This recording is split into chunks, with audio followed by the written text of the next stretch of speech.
Ძუძუთი კვება საკეისრო კვეთის შემდეგ. ბევრ დედას ეშინია, რომ საკეისრო კვეთის შემდეგ რძი არ მოვა და ძუძუთი კვება ვერ გამოუვათ. ეს ასე არ არის.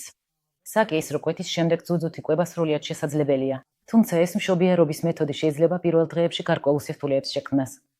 ყველაზე მთავარი პრობლემა არის ის, რომ ახალშობილის ძუძუზე ადრეული მიდება ვერ ხერხდება და დედა ბავშვს რამდენიმე საათით, ზოგჯერ კი მთელი თვითაც კი შორდება.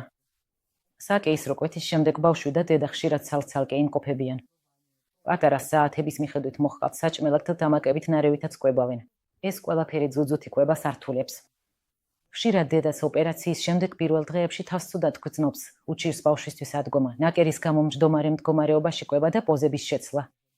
არ უნდა დანებდეთ, როგორც კი ძალები დაგიბრუნდებათ და ბავშვი თქვენთან ახლოს იქნება. ხშირად აიყვანეთ ხელში, რაც შეიძლება ხშირად მიაწოდეთ ძუძუ და უზრუნველყავით რეგულარული კანის კონტაქტი.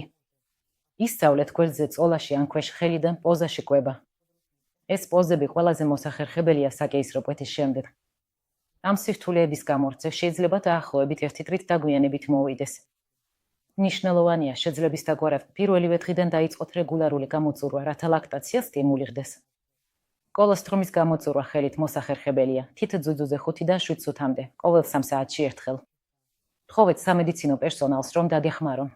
და კიდევ, უთხარით ექიმს, რომ გსურთ ძუძუთი კვება. მედიკამენტების დანიშვნისას ის შეძლებს შეარჩიოს ისეთი პრეპარატები, რომლებიც თავსებადია ძუძუთი კვებასთან.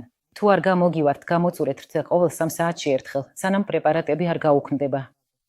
და გახსოვდეთ, რომ ძუძუთი კვება ძალიან მოქნილი პროცესია. მისი დარეგულირება შესაძლებელია გაწერის შემდეგაც.